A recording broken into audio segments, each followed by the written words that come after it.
Hello, and welcome to Flux Group for Computer Science 490 to 492. I am Logan Prelo, and today I'll be joined by Basith Pinda Hakim, Brendan McNichols, Jacob Sikora, and Dhruv Patel. So, just to give a little bit about what our group really is. Originally, we were a service that was going to provide the ability to find books, write reviews, and then track books that you've read. But then it kind of became more than that.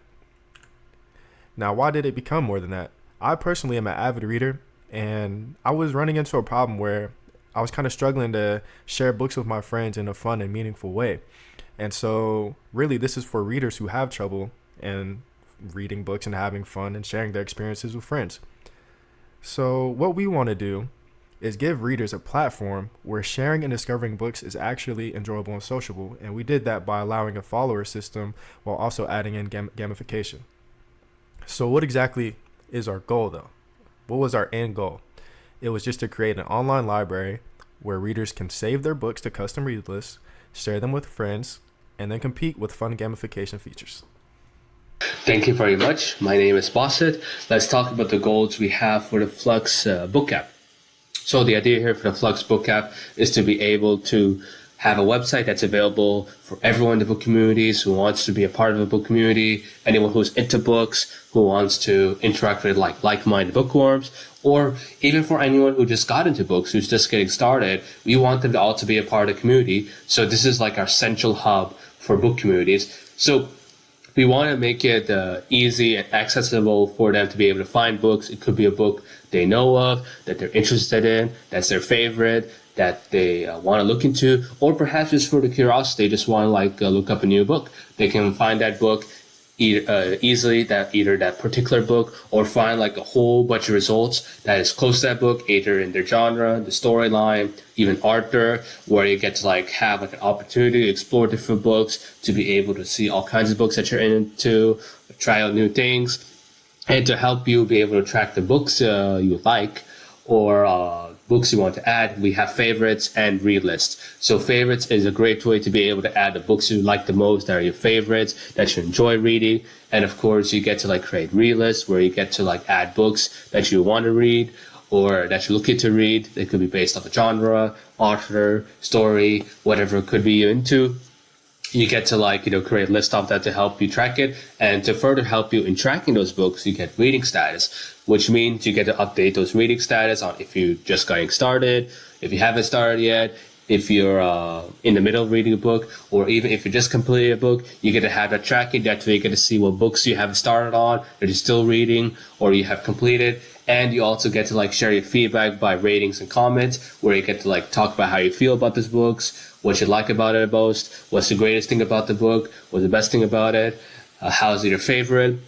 You get to share those thoughts, and even some of your dislikes, or what you didn't like about the book. You get to share those in those ratings and comments.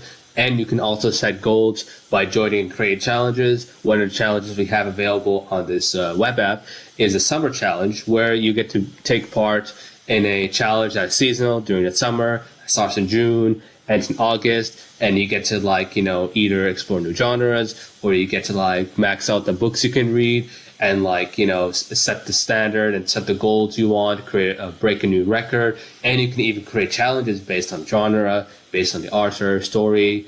You can even set the timeline to how long or how short you want it to be. You get to be in control of that. And as this is a book community site, you get to interact with other users by replies and competing with them. And you get to kind of bounce ideas, get it to banter, or share your thoughts with them, and kind of just share ideas on those books you're reading. And you get to compete with them on the leaderboard by gaining points and increasing your rank. You get to gain points either just by doing your first comment, first rating, adding your first book, and you get to gain achievements by the amount of books you add to your collection, the amount of books you read, and even by completing a challenge, you get to gain a lot of points, and you get to increase your rank, and you get to see where you stand among other users and create the challenges. It's a very, very fun way to get to know each other, to get to be a part of this great community, and to be able to have that sort of interactivity on books and with other people.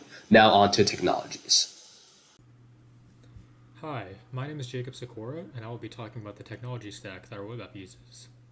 The front end of our web app is made with React, which is a very popular JavaScript framework used for creating web pages. Basically, anything in our app that the user can see was made with this. Now, for the back end, the first major component is our Django API server. Django is a Python framework that allows you to design RESTful APIs to accomplish pretty much any goal. We chose Django because it's a mature library that is incredibly flexible and has many features such as built in testing and has a clearly defined structure. Everything from registering, posting reviews, to searching books is all handled by this backend server. The second major component of our backend is the SQLite database. Our Django web server will save any data that we put in there into this SQLite database.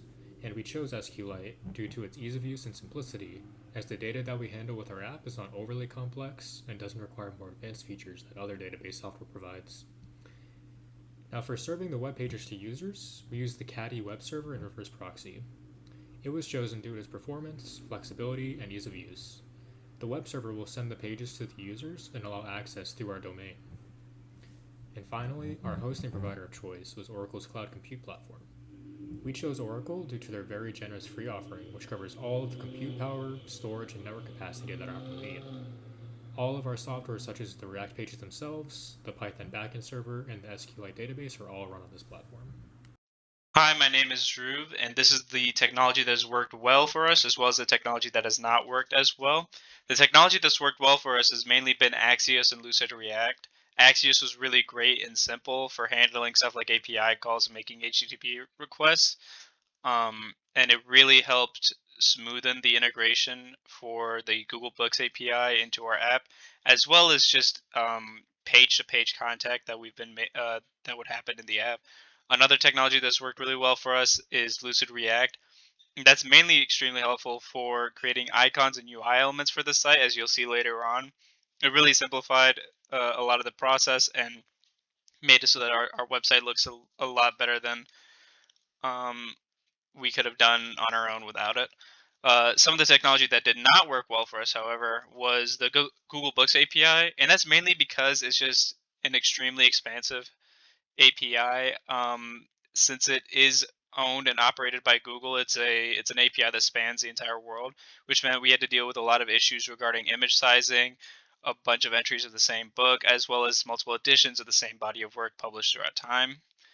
Another issue that we had was translation issues, as not all the contents and entries in the API were in English.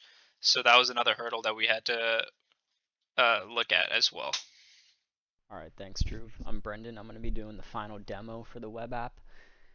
So to start off, you'll be greeted by our landing page. This just has some basic information on why you should choose our app to improve your reading experience. After that, you can go ahead and create an account. So you would enter a username, password, email, and then you would go ahead and sign up. Or you would go ahead and log in, sorry. So now, let's say I want to create a read list. For a list of books that I want to read on my next vacation. So I would click add to read list or add read list and then input a title and create it. Now let's go back to our home page, which has our book search function, which allows you to find books using the Google Books API. So I'll go ahead and add a couple books to my vacation books read list.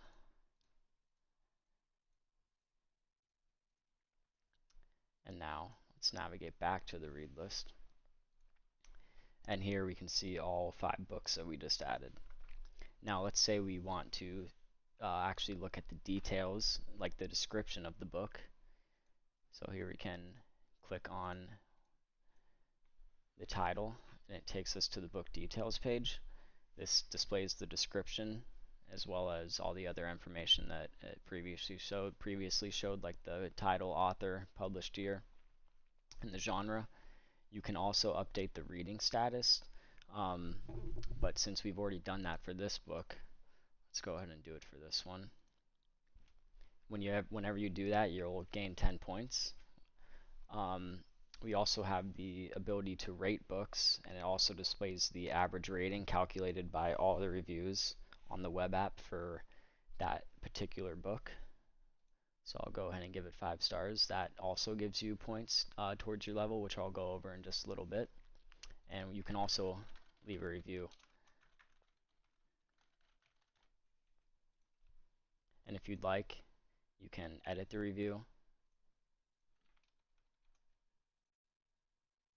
and even reply to it.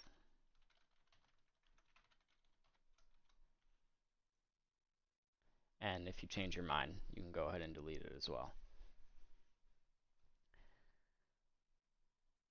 Next, we have our favorites page, which functions very similar to the read list page. You just go ahead and search for a book and add it to your favorites. Our achievements page works with the favorites. So we have 3 achievements: collector, enthusiast, and book lover. And whenever you add a book to your favorites, it'll progress your progress towards these. And whenever you complete one, you'll gain additional points towards your level. We also have the bestsellers page, so in case you are having a hard time finding a new book to read, this is a great place to look for one. It's updated every 24 hours and is a great option. We also have the profile page. Here you can edit your profile, such as your profile picture, your username, your email, your bio, and even change your password if you'd like. We also have the stats page.